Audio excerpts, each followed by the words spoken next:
It is a beautiful Saturday night to hop in a fantasy football draft, ladies and gentlemen. We're going to get in the Rottweiler. This is a relatively new underdog tournament. This dropped yesterday. It's only a 4 max entry, so you kind of got to get in pretty quick if you want to. 4,400 people are already in this $300,000 prize pool, $25 buy-in. And real quick, got to give Underdog our location because just in case you don't know, you do need to be in one of these states if you want to draft on Underdog Fantasy. And I'm in Texas, so as long as they got my location, I should be able to get in. And let's go ahead. Let's get in here now. And hopefully we get a decent pick, ladies and gentlemen. We will see. But there are like 9 spots open in this draft if you're wanting to get in with us. But we can definitely look at the structure of this tournament a little bit more. So it's that $25 buy-in, $50,000 for first, $25,000 for second, $20,000 for third, $15,000 for fourth, all the way down the line. So it should be pretty fun. But yes, let's send up some prayers that we're not going to be stuck at pick 9 here. But thank you so much for everybody coming out to hang out with us. And Justin says, did you see the news about Isaiah Likely potentially being the Ravens wide receiver 2? I did not, my friend. I will look that up. I would be very sad. I think people in my mind overrate Isaiah Likely to a pretty drastic degree. I don't know what it is. I don't know why people do. I think Isaiah Likely is so damn good. Let me pull up what news we potentially have with Likely at the moment. I'm sure this is just some beat report that doesn't matter at all.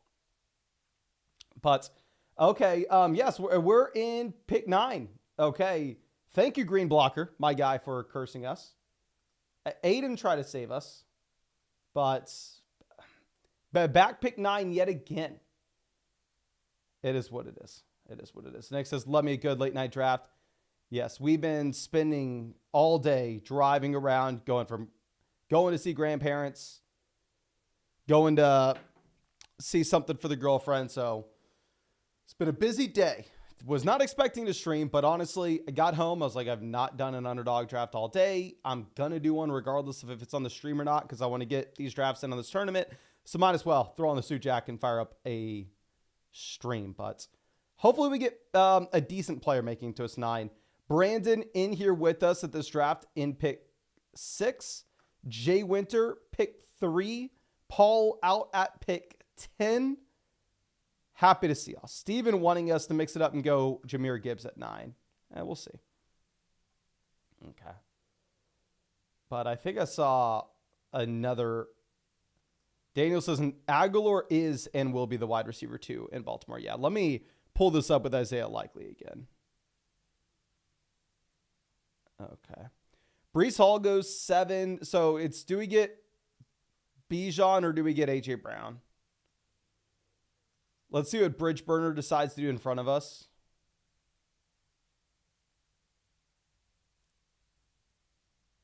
Goes Jahmyr Gibbs, which is very interesting.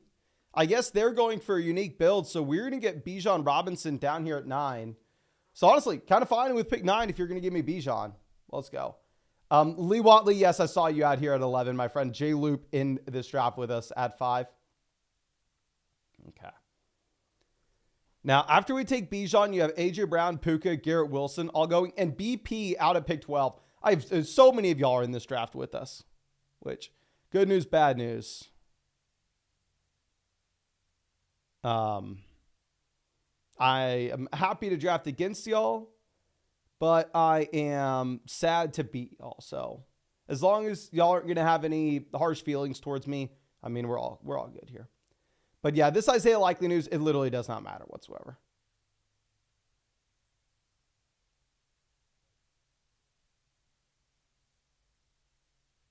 Yeah. I'm not moving Isaiah Likely in our rankings at all based off what just came out. Tough spot to be in. Oh my gosh. We just fumbled. We're going to go ahead. We're going to take Olave. What's exciting about getting Bijan falling to at like 9 is you want to say, oh, okay, this is going to be a unique start. Not too many people are going to be able to replicate it. And then when you're looking at your round 2 pick, best player available according to ADP,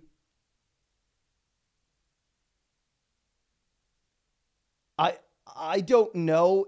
Like, we can't take Jonathan Taylor there to pair up with Bijan Robinson. You go Taylor, you put yourself in such a compromising position at wide receiver later on. I mean, obviously in your regular redraft league, just go for it. But here specifically, if you were looking at Underdog, where there are going to be extremely strong running back values late, wide receiver is going to be really tough to come by, I don't think you can do it. And of course, real quick, if you don't know what we are doing, we are drafting on Underdog Fantasy. This is where I draft every single day. I've drafted here every day for years. By far and away my favorite place to draft. They are actually going to be hosting flock tournaments every Monday and Thursday until the season starts. Can't freaking wait. Going to be so exciting. The flock tournament that we had on this past Thursday, super fun. And if you want to join the draft with me, whether that's tonight, tomorrow, the next night, we're doing this every single night. You can find that link in the description, in the comment section, in the live chat. If you use code FLOCK when you sign up to Underdog, you are going to get my 2024 Fantasy Football Draft Guide, my 2024 Fantasy Football Rankings. You're going to get a 2024 Consensus ADP cheat sheet, all emailed to you, updated weekly every Sunday. So yes, as long as you use code FLOCK on Underdog in 2024, made that $10 deposit, you'll get all that. And plus the 50% deposit up to $250. And because we signed that 3-year deal with Underdog, they got y'all hooked up. Christian McCaffrey, higher, lower, half a total rushing yard for week 1, only for people who use code FLOCK, but that's going to be available to you whether you use code FLOCK in 2021, 2022, 2023, or 2024. You should have that for week 1. But Daniel says, rate the team. It's a 12-team PPR, 3 wide receiver, 2 running back, single flex league. Caleb, CMC, Connor, Marv, Pittman, Debo, Ferguson, Chubb, Ladd, Pop, Douglas on the bench. 3 wide receiver league. Wide receiver is definitely going to matter a little bit more here. Love the Marv, Debo combo. We have McCaffrey. I think it's a really strong squad. I would just probably go into the season with another quarterback outside of Caleb, and then just going through and playing the matchups between Caleb and your second quarterback going into the season. Okay. No, I'm not an Underdog employee. I'm like, I don't even know what I'm classified as, an independent contractor. So yeah, no. Let's move this over to DK Metcalf making it down to us at 33 is actually a pretty unique pick if you look at where ADPs line up. Now, I will say I'm not the biggest DK Metcalf guy at his price on Underdog. Typically, you have to take him at the beginning of the 3rd round, which is something that I personally have not done much this season. But getting him at pick 33, I do think is a relatively fine value if you look at the other wide receivers that he's going alongside here. But let's see. Fid says, what happened with Likely? Not seeing anything. Yeah, there's no news with Isaiah Likely. It was a meaningless blurb. Okay. Zay Flowers goes 37. Nightmare asking what happened to Geno. So it was very concerning a few days ago where Geno Smith, we had not too much clarity. He was going to get some scans. We didn't know what was going on. But it sounds like Geno Smith is good to go and there are no concerns. At least the last that I read. Okay, so I'm going to go ahead. I probably am going to reach on T. Higgins here. I've been taking a lot of T. Higgins in round 4. If you go back with a healthy Joe Burrow, T. Higgins was that low in wide receiver 1, high in wide receiver 2. I think if you look at Higgins versus George Pickens, just the offensive gaps that you're going to have there, going to be massive. Cincinnati should be a great offense. You should have a horrendous offense in Pittsburgh or a very bad offense in Pittsburgh. And you also have the possibility that Brandon Ayuk gets dealt over. So I personally am taking T. Higgins ahead of him right now, but that's just me. Jimothy says, what the hell is Team 8 doing? I have no idea. Team 8 here, 0 wide receivers through the first 4 rounds.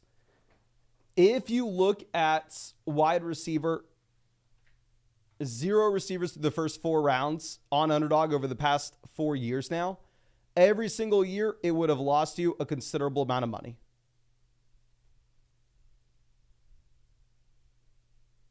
So maybe this year's different. Maybe this is the year where you could pivot, but I don't know. I think it would be a very tough thing to do. Okay. Now McBride goes 48. Pickens goes 44. Aiden says, if you do a hero running back build, what are the names you like for RB2. If you're in your regular redraft league and you're going hero RB, I think getting someone like Jerome Ford as your running back 2 is a great move because you should have someone that you're confident about at the beginning of the season. And then by the time Chubb's back, you could potentially hit on another running back off the waiver wire. Lamar makes it down to pick 53 in this draft. Super interesting. Teresa, I do have a considerable amount of T. Higgins. Once Ayuk officially extends himself in San Francisco, then I'll pivot over and I'll start taking George Pickens over T. Higgins. But with the looming possibility that you have Pickens going down to wide receiver 2 and Ayuk taking that wide receiver 1 job, I don't know. I'm going to be giving the benefit of the doubt for the time being to T. Higgins. Okay. Let's see. Bridge burner. Goes Jaden Reed. We are going to take Josh Jacobs. This is the reason why we go ahead and we take Chris Olave over Jonathan Taylor, is specifically because we know once we get later in the draft, wide receiver prices are going to be kind of gross, but running back's going to be very appealing. So yeah, we'll go Jacobs here. Avi says we have the 106 and a full PBR 10-team double flex spot. It's going to go CMC, Lamb, Tyreek, and then I think Bijan or Brees. I'm leaning Jefferson over Jamar right now, and both over St. Brown. I think I'd go with one of the running backs. And if I'm looking at how I personally am ranking Jefferson, Jamar, St. Brown, Jefferson's at the bottom of that list for me just because the overall offensive projection that you have in Minnesota compared to Detroit and Cincy. But, I mean, honestly, they're all in the same tier, so I think it can be up to you. Okay. But Lee Watley takes Joe Mixon at 62. Xavier Worthy off the board. So it really comes down, are we taking George Kittle or Rachaad White here? Rachaad White, safe, projectable volume. He was very inefficient with said volume last year, but I think one thing that people are missing with White is while he was inefficient and he's not in a great offense, he's still pretty young, and almost more importantly, he did catch the ball last year, which it is something you have to give him credit for. He's going to draw a considerable amount of targets out of the backfield.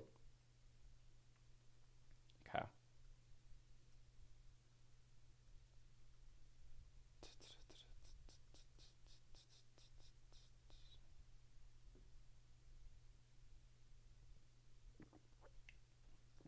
Let's see. James says, what chances are you giving Ayuk to Pittsburgh? I have no idea. Like, can y'all spam the chat? What percentage chance do you think Brandon Ayuk is a Pittsburgh Steeler this next year? The reality is, I mean, I'm sitting here saying anything is possible. Half of the world is screaming that Ayuk is going to extend. Half the world is screaming that Ayuk's already dealt and he's just... I just have no idea what to expect.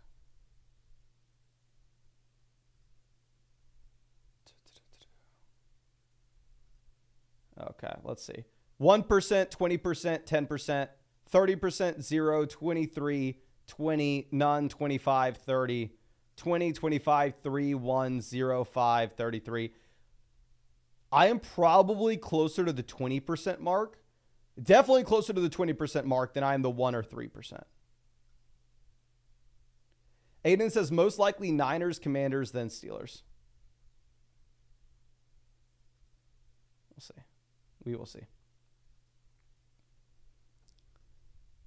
Let's move this over.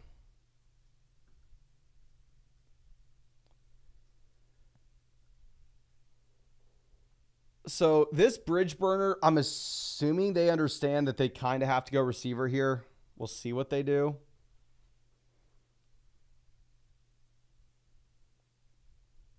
I mean, they have a badge, so I assume they kind of know what they're doing.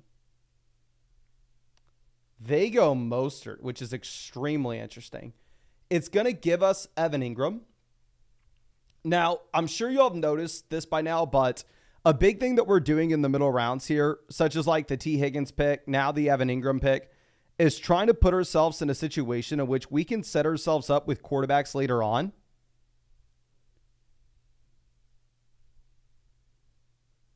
So looking at Evan Ingram, we get the ability to take Lawrence. Looking at Higgins, we get the ability to take Burrow, both of whom I do currently like their cost at the moment.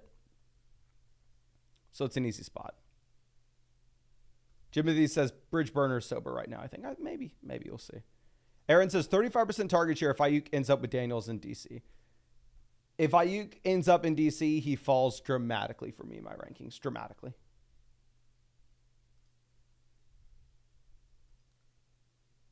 Okay.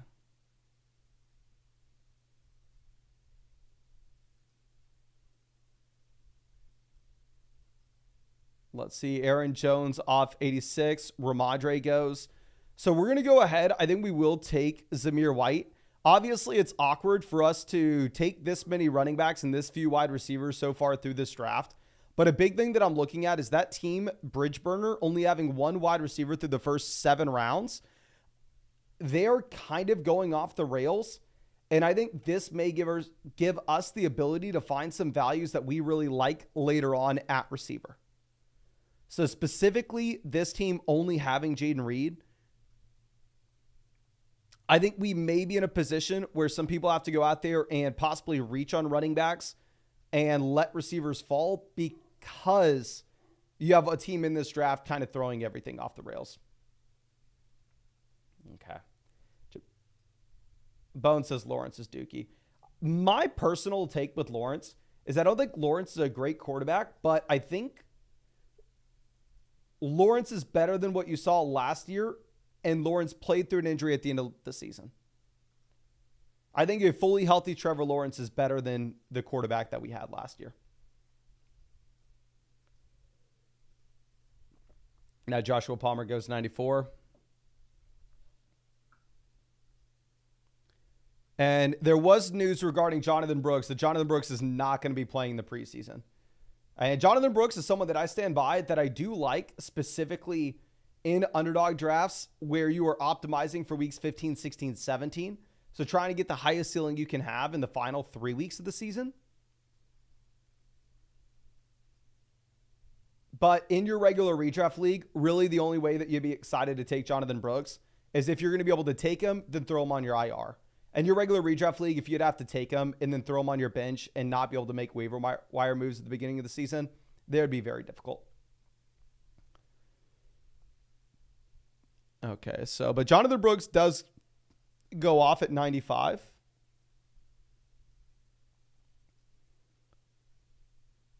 Zach Moss off the board. So it looks like we are going to get Joe Burrow making it to us, or at least we should. I mean, we'll see what happens here. But the Jamar Chase team passed on Joe Burrow. We have T. Higgins. Both teams in front of us have a quarterback with no Burrow stack. So I'd be surprised if we don't get him.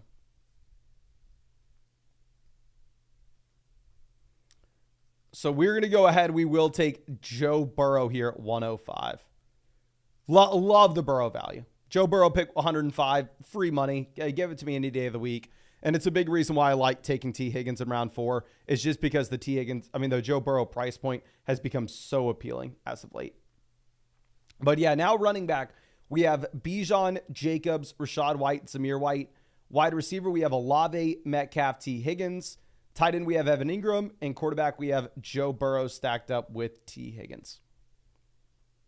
Let's move this around. Javonte goes. So you are seeing these running backs get pushed up a bit because that team Bridge Burner is going off the rails, like we discussed.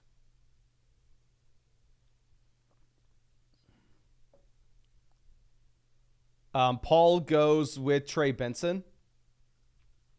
I think we're going to go ahead. We're going to take Tyler Lockett. We have DK Metcalf. We can take Metcalf, Lockett on the same team and say one of two things.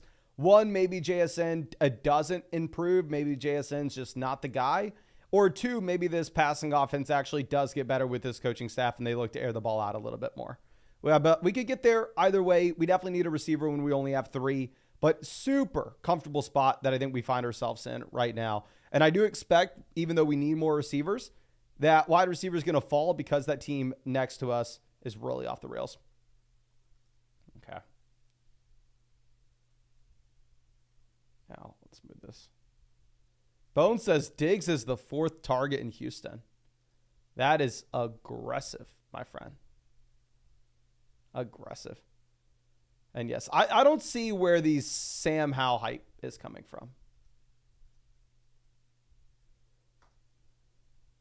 Like, to go through, let me pull this up. Adjusted yards per attempt, 2023.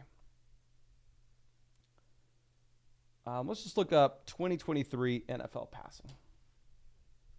Because I would make the argument that Sam Howell was given a decent situation last year, right? Sam Howell had Terry McLaurin. Sam Howell had Jahan Dotson. Sam Howell had Curtis Samuel.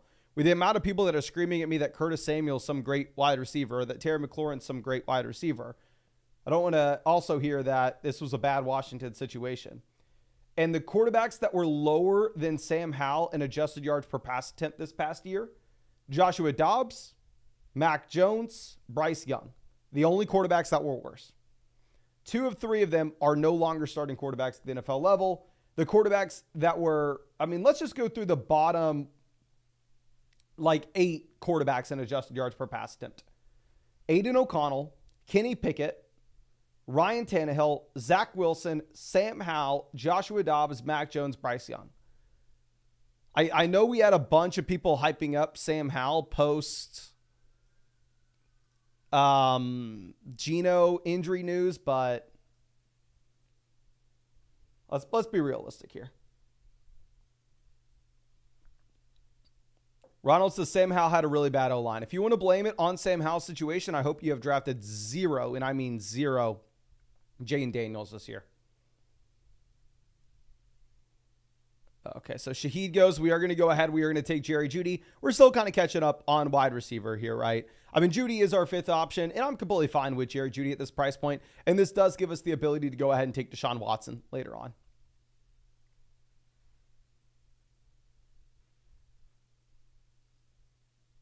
Gio says, why? I love Daniels. I'm not saying you shouldn't draft Jaden Daniels. I'm saying if you think that Sam Howell is a great NFL quarterback that was held back by the situation, and you think Jaden Daniels is a great NFL quarterback, newsflash, apparently a great, quote-unquote great NFL quarterback just didn't make it. Now, my personal opinion is Sam Howell's bad. The situation wasn't that bad. And people are just making excuses for him when he doesn't really deserve them. Okay. Now, Jahan Dotson goes 134.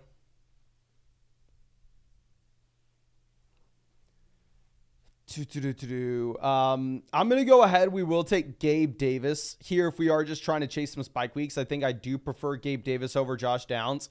And your regular redraft league, where if you were having to try to find someone that you were actually going to put in the starting lineup every week and try to predict where their production was going to come from, there I think you go Josh Downs over Gabe Davis. But if we're just chasing random spike weeks in best ball, we have Evan Ingram. We don't have Anthony Richardson. I think it's a decent spot to just go through and take Gabe Davis. Okay. So let's move this down.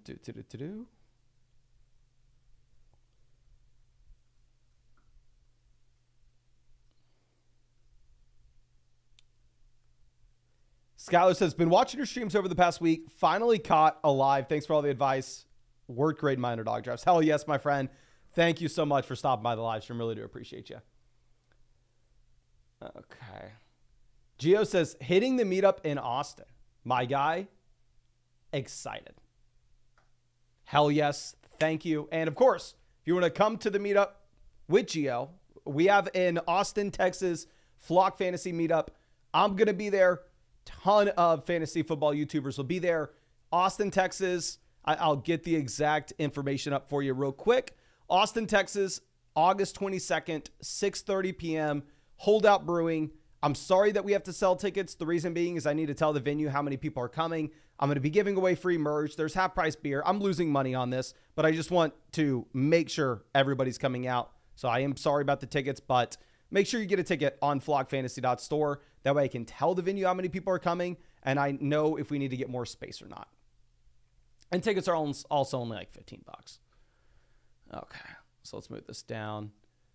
J.K. Dobbins off 151. Mike Williams has been falling down draft boards a ton. Burden goes ahead of him. I will take Mike Williams here at 153. I've actually drafted a decent amount of Mike Williams as he's fallen. I mean, I'm really hoping I'm not lighting money on fire, but we'll see. We'll see. Gio says first beer on me. Hell yes, my guy. Appreciate you. Excited to meet you and hang out with you. Now, we have 7 receivers, right? We have kind of caught back up at receiver. We're only going to go with one more running back. Quarterback tight end, a little bit awkward with where we take our first guys, kind of in the middle rounds. I don't know if it's very clear if we should be going with 3 or 2. Caesar, make the trip from Houston. Come on, my guy. We have talked to each other in the live streams for years. Make the trip down.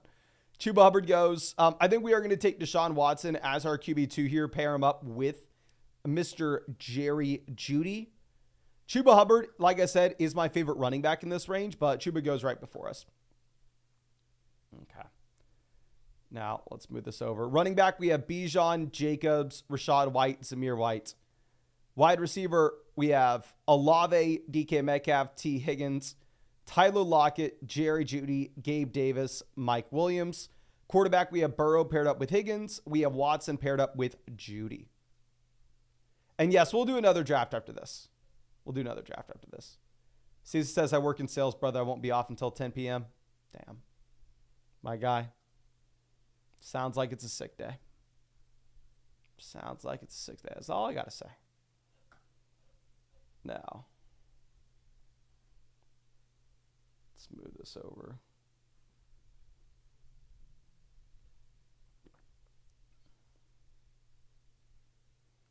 Baker goes 166. Because this is a smaller field, don't hate me, but I'm probably drafting 3 quarterbacks and 3 tight ends.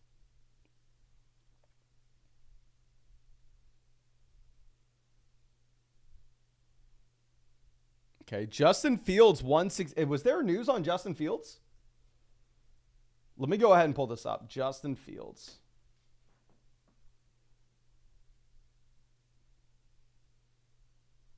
Got a bunch of people hyping him up in training camp, but doesn't look like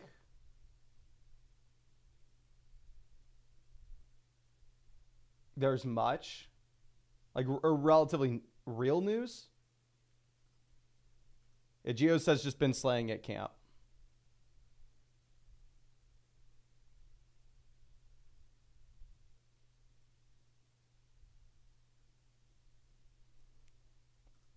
Okay, so let's move this over. Ray Davis apparently competing with Ty Johnson, not locked into the running back 2 role in Buffalo, so he is falling down a bit. 177, I think he can be the second guy that we take. Geno's also in play, however, because we have both DK Metcalf as well as Tyler Lockett. I think we are just going to lock in Geno Smith here as our third quarterback. If this was Best Ball Mania, I don't know if we take a third quarterback after Burrow and Watson because it's such a large field. But this is a smaller tournament overall, so I think we can just kind of lock in the points and not have to worry about just having the highest ceiling possible. So we'll go ahead and we will take Geno. We're done drafting quarterback, though. We are now just running back tight ends. Elijah Mitchell is somebody that I'm not taking at all. And back in the day, I have gotten in trouble taking Elijah Mitchell too often.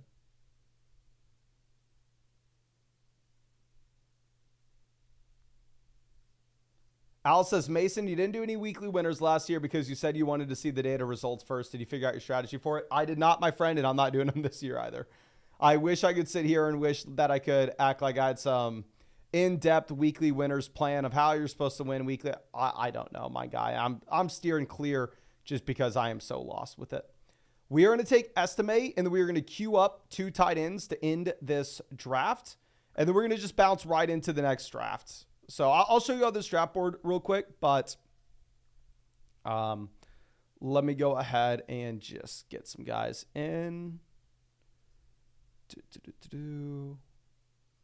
Okay, so we should at least get 2 tight ends. But anyway, sitting here at running back, we have Bijan, Jacobs, Rashad White, Zamir White, and Audric Estime. Wide receiver, we have Chris Olave, DK Metcalf, T. Higgins, Tyler Lockett, Jerry Jeudy, Gabe Davis, Mike Williams. Quarterback, we have Burrow paired up with Higgins. We have Watson paired up with Jeudy. We have Geno double stacked with Metcalf and Lockett. Tight end, we have Evan Ingram, and we are going to take 2 more at the very end. But we're going to go ahead. We are going to get in another draft here. Same draft we just got in. We're going to get in the Rottweiler, $25 buy-in, $300,000 prize pool, 4 max entry. This is our second draft in this one. Okay. Now, where are we picking? We're at 5. We're right next to BP yet again. There are definitely some familiar names in this draft. Please let me know in the live chat if you made it in here. There are a bunch of familiar names. I think that's Kadarius Toney out there at 11. Obviously, we got Lee Watley out there at 10. We got BP in at pick 6. Joe in at pick 7.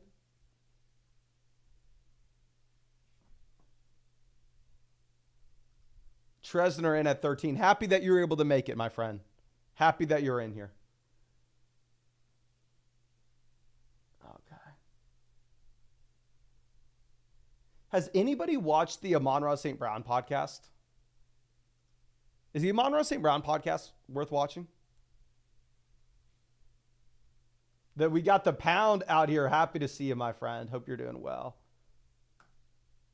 I saw that. Let me pull up Twitter so I don't get this wrong. I saw that PPR Tyler's doing a 24-hour stream. So I'm hopping on that because you just got to if it's a 24-hour stream. Okay. Now, CMC, CeeDee Lamb, both off the board. A-Rod says the podcast has some good insights. I need to start. I literally don't think I listen to a single podcast with like an NFL player. I need to find something good. I'm going to start pivoting over to St. Brown more. I have a decent amount of St. Brown and a decent amount of Jefferson. Typically I go Jefferson because in other drafts we can get St. Brown later. But this offense is just supposed to be so good in Detroit. If sportsbooks are correct, where right now they are projecting them out to be the second highest scoring offense in the league.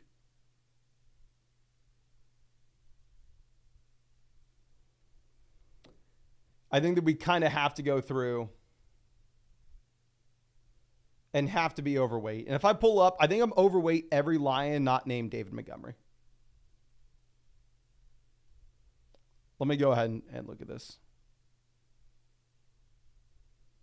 Lions, I'm 18% Sam Laporta, 12% Goff, 10% St. Brown, 9% Gibbs, 8% Jameson, and 5% Montgomery.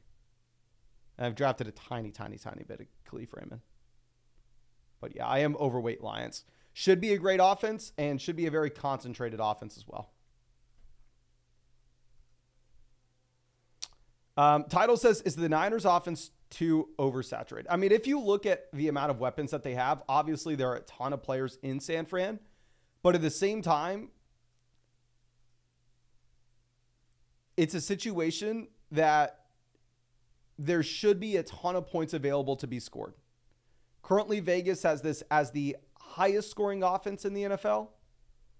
So if it is supposed to be the highest scoring offense in the NFL, there should be more than enough production to go around.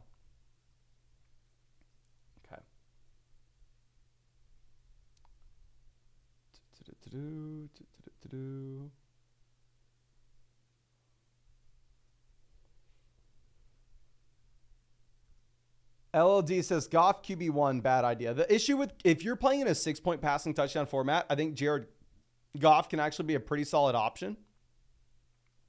The issue is if you're playing in a 4-point passing touchdown format, Jared Goff just simply doesn't have the rushing upside to keep up with guys like Jaden Daniels, to keep up with guys like Lamar Jackson, Anthony Richardson.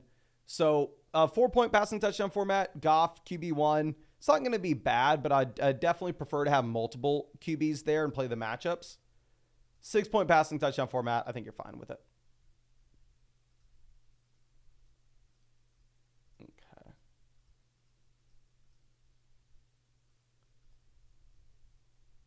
Observations of Life says Neighbors is better than Marvin Harrison. I don't see the issue. One, the issue is it's very difficult to say Neighbors is better than Harrison based off some training camp clips. Two, the Giants offense is supposed to be significantly worse than the Arizona offense. The reality is I haven't drafted a ton of Harrison or Neighbors. I'm probably going to be underweight on both, but I'm more comfortable sticking my neck out and saying that Neighbors is overdrafted at the 2-3 turn in comparison to Marvin Harrison.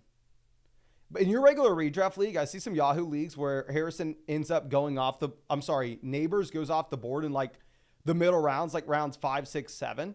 And if you can get Malik Neighbors there, hell yes, go draft as much of him as you can. The issue is specifically his underdog price in my mind.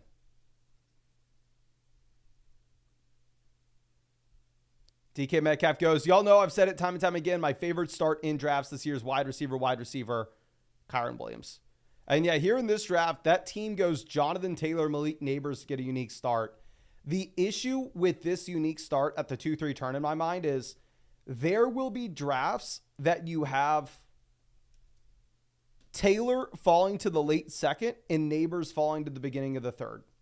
So I think the Taylor Neighbors start isn't going to be it's not going to be the most unique thing ever. There will be other teams with it in this tournament, but they may also have Amon-Ra St. Brown. They may also have Jamar Chase, and you're probably just going to be getting freaking crushed by those. So the 1-2 turn, if you're going to reach and make a unique pick, I think taking someone that exclusively goes at the 1-2 turn, such as Jahmyr Gibbs, and then reaching on someone like Malik Neighbors, there it maybe makes a little more sense. But for you to take someone that can fall to the end of the second round and take someone that can go at the beginning of the middle of the third round, it's not solid. Okay. This is second draft of the night, my friend. John says Yahoo still exists. Yes, it's funny that I think the only reason Yahoo is still a company is Yahoo Finance and Yahoo Fantasy. It's the only reason. Okay. Now, George Pickens goes pick 36. We're in a very comfortable spot, right? Where we have a lot of flexibility with where we're at through the first 3 rounds.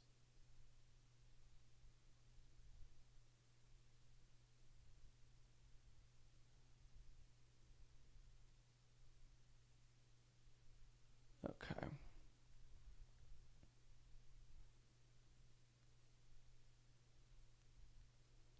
Let's move this over. Terry goes 41. Great for us. Y'all know I don't care about Terry.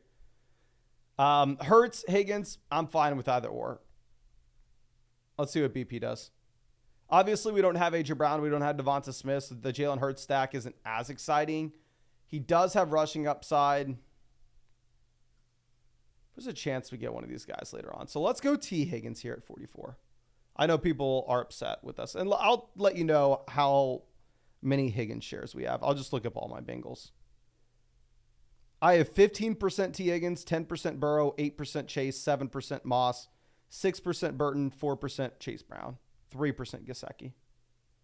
So I'm 15% T. Higgins, which honestly I don't feel that bad about. Okay. Jalen Hurts goes pick 47. The best start here is that team at 2. To be able to go Lamb, Ayuk, Devonta Smith, Jalen Hurts. Unbelievable. Should be super pumped about doing that. And dear God, I just pulled this up. I assume that there were maybe like 200, 300 people watching this on a Saturday night. And there are over 700 people here.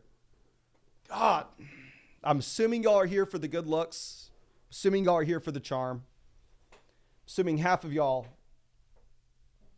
maybe are just ladies that saw me today and did a little bit of stalking to find me here.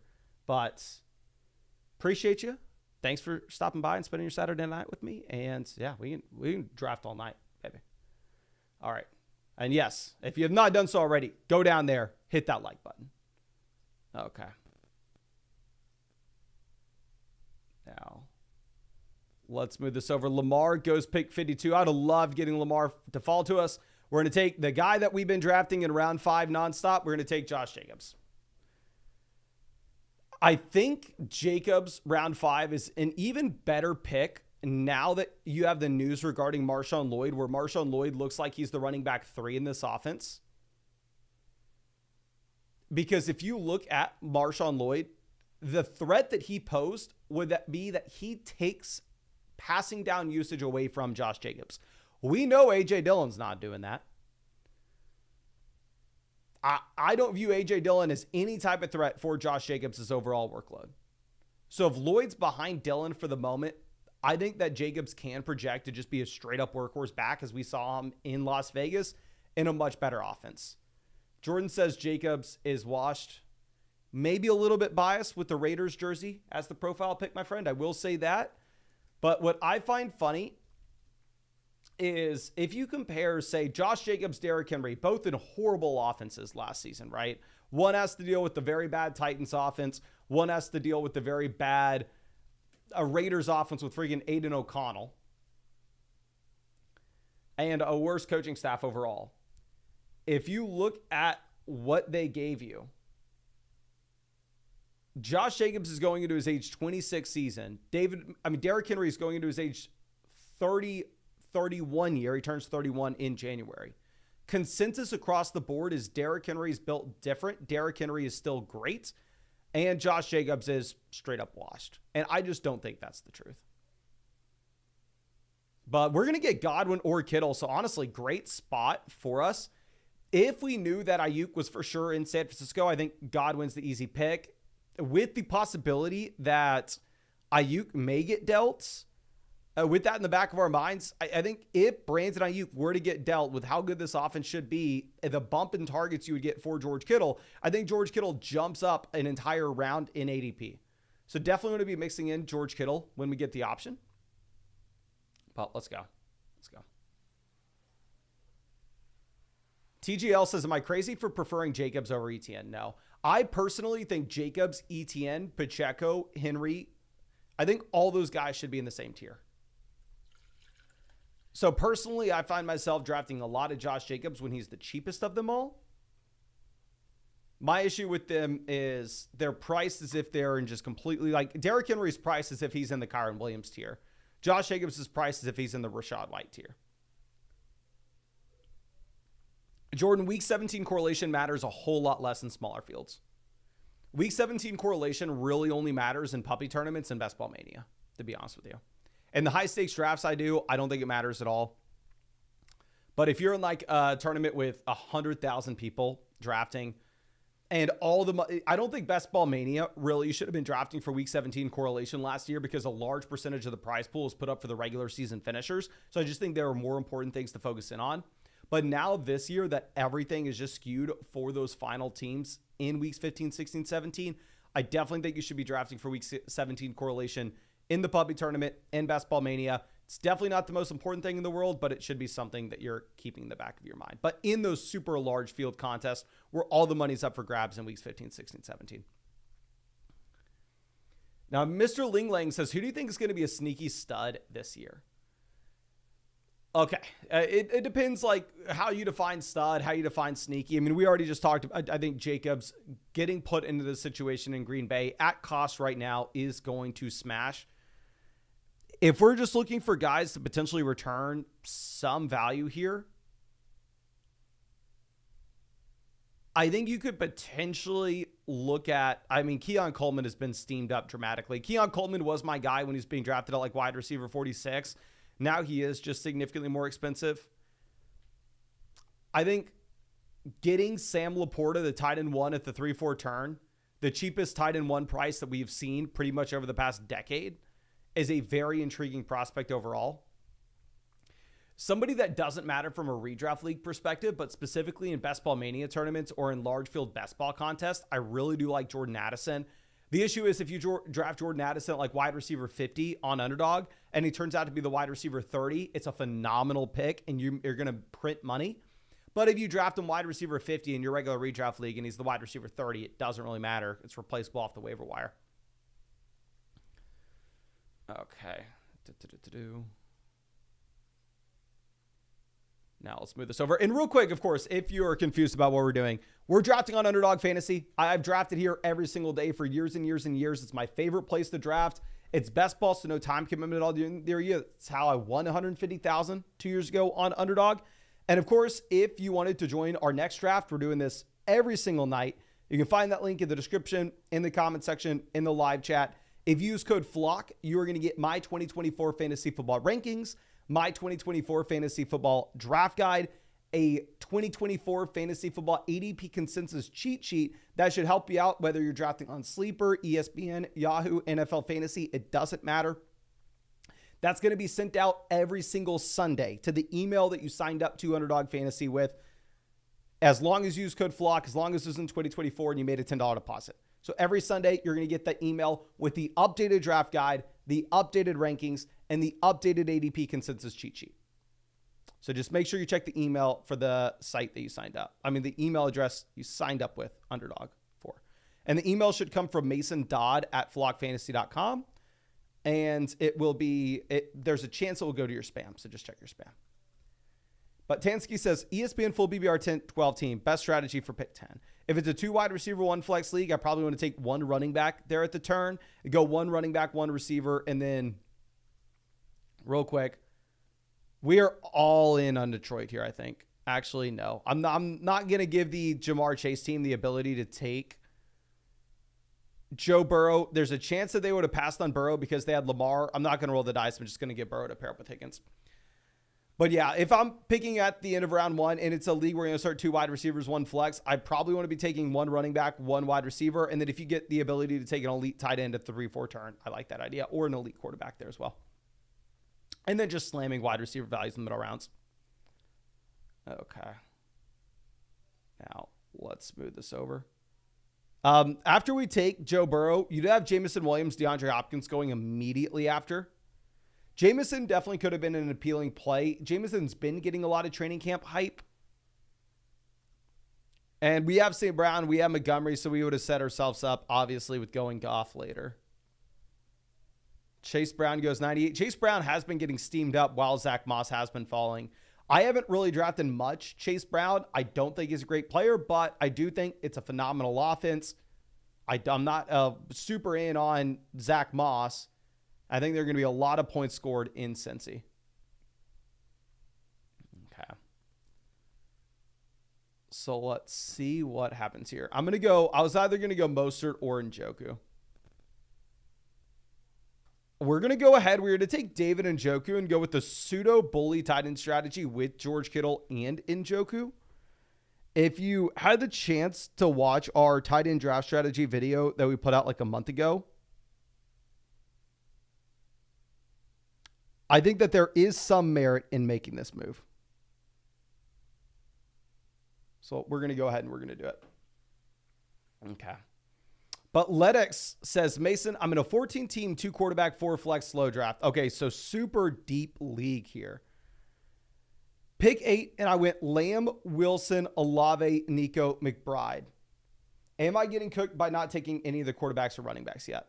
Because you can start so many wide receivers, you could potentially get away with it. Because you can start 6 receivers, assuming it's a full PPR format, I think you can be okay. The issue that you're going to find is in a 2 quarterback, 14-team league. If you just do the supply and demand of the amount of starting quarterbacks that are available versus the amount of starters that have to be in your league, there are only 32 starting quarterbacks across the NFL.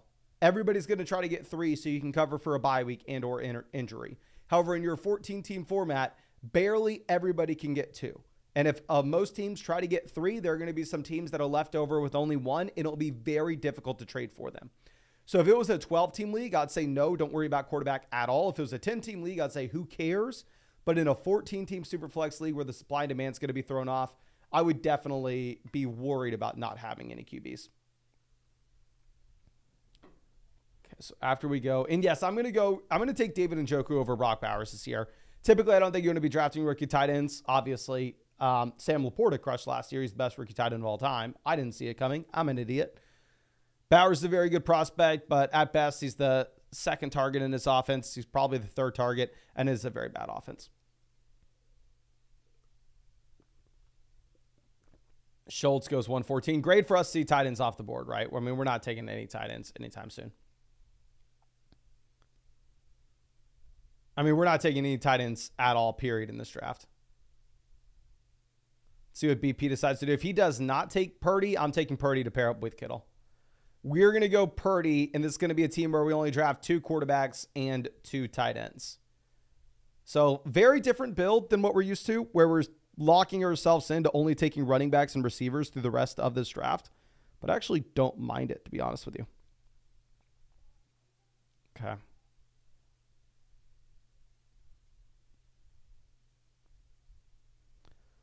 Let's move this down.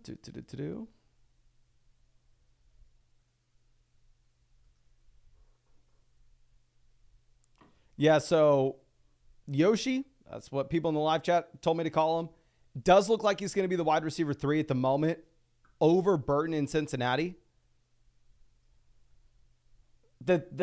I don't know. The thing is, what kind of target share can you reasonably expect if you're playing alongside Chase and Higgins?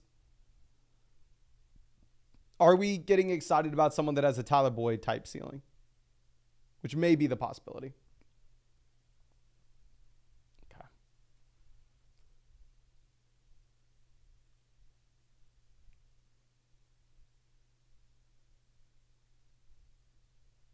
Okay. Blake Corum off the board. We are only running back and receiver through the rest of this draft. We are going to go ahead. We're going to take Jacoby Myers. I mean, only having 3 wide receivers for the first 10 rounds on Underdog is very scary. Now, those 3 receivers are decent. We go with them in rounds 1, 2, and 4, but we're definitely playing catch-up at wide receiver at the moment. So we'll go Myers. In your regular redraft league, please don't take Jacoby Myers here. Please go Ezekiel Elliott. Okay.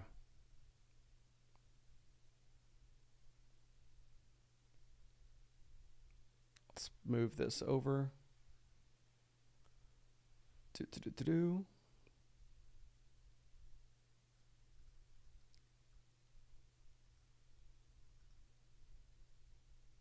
Kadarius says, how foolish of me to maybe think Goff would fall. I mean, who took Goff here? Because I guess the team that took Jameson took Goff, right? Which does make sense. I was thinking, I was the Amon-Ra St. Brown team, so who would take Goff? But yeah, I mean, if you would have gotten Goff there, that would have been a phenomenal pick. Michael says, call me biased because I'm a huge Bengals fan, but I believe you're sleeping on Chase Brown. He's going to be the starter. Zach Moss, very similar to the Bengals' third down back, Super Bowl protect. So if we're looking at Chase Brown, Zach Moss, I agree with you. I think we could 100% be too low on them. The reason being, it's a great offense, and it's an uncertain backfield.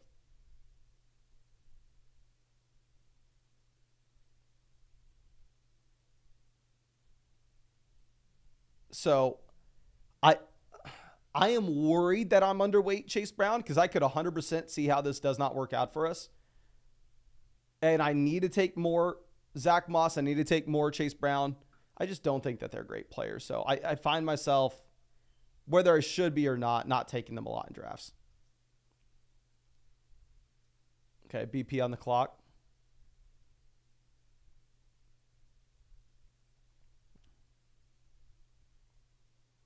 Goes Dowdle. We don't have any rookies yet. Might as well mix in Jalen Polk. I mean, it looks like Polk should be the number 1 wide receiver here in New England. The issue is right now this should be it projects to be a very bad offense. Currently, the Patriots do project to score the fewest amount of points in the NFL this season. So Jalen Polk's like a perfect example of someone that I'd be fine taking in an Underdog redraft league. But it just would make absolutely no sense to take him. In an Underdog best ball league, it would just make no sense to take him in your redraft format. Okay. Let's move down.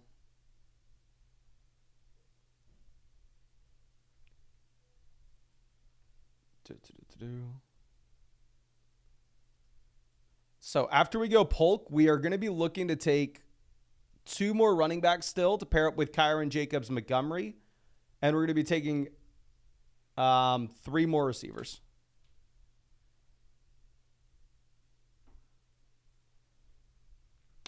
Aiden says, when do you update your flock rankings? They're going to be updated every Sunday, my friend. Every Sunday, they'll be updated on flockfantasy.com, and they'll be updated and sent in the email to anybody who use code FLOCK on Underdog in 2024, that is.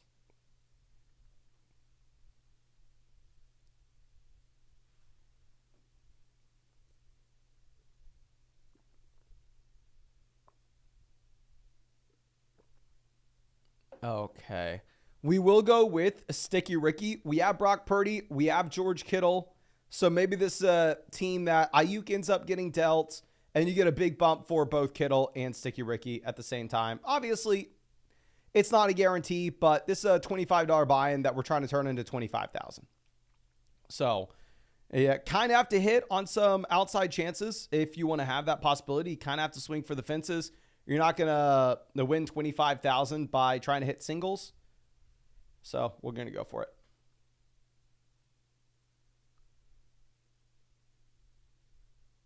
This is the Rottweiler, my friend, not Best Ball Mania. Okay, so some quarterbacks going off the board here at the end of the 13th. TJ Hawkinson makes it down to 153. There was some positive news about Hawkinson this week, saying that he was ahead of schedule. I mean, I currently do like Hawkinson at cost if you were looking for upside in weeks 15, 16, 17. The issue is in your regular redraft league, if you would have to take him and put him on your bench and you couldn't put him on your IR, he'd probably clog your roster. Okay. Audrey says drop into the flock tournament. There will be flock tournaments every Monday and Thursday night on Underdog until the season starts. Every Monday and Thursday night. What's the news on Jalen Wright? Strong training camp.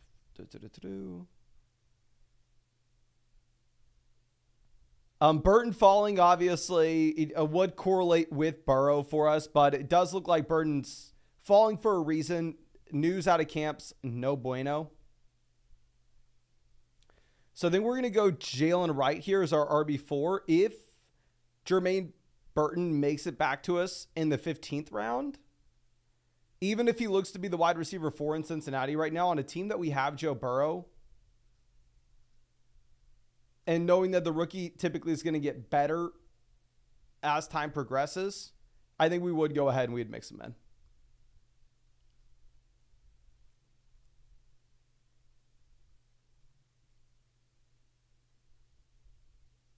Okay.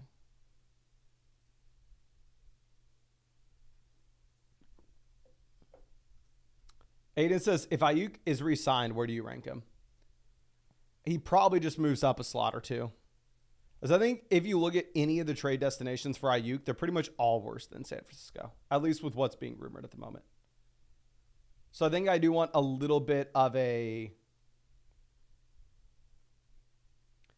discount on Ayuk if we're drafting him right now, with the possibility that he gets sent to a horrible offense.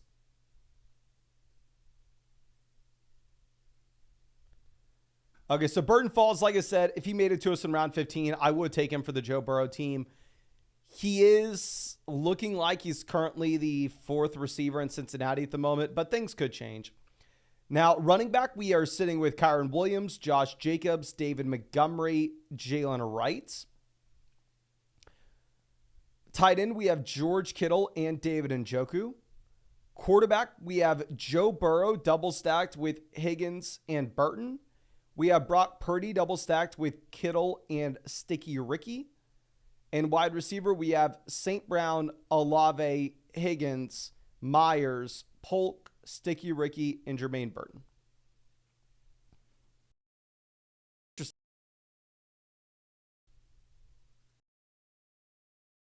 And hope y'all can still see me because my computer is now. Come on, computer. Stay with me.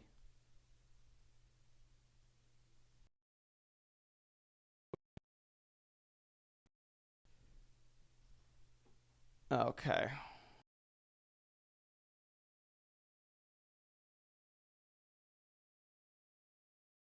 It's up on my phone and see if we can figure out what's going on here.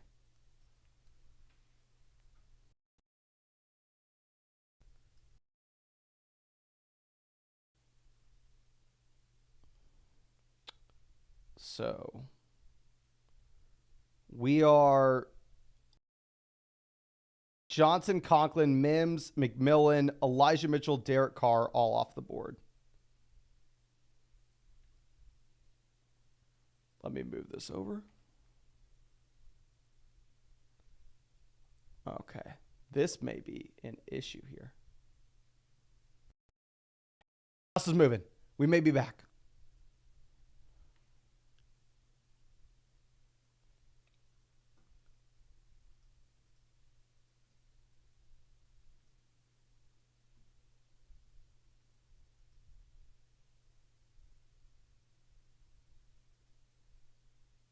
Okay.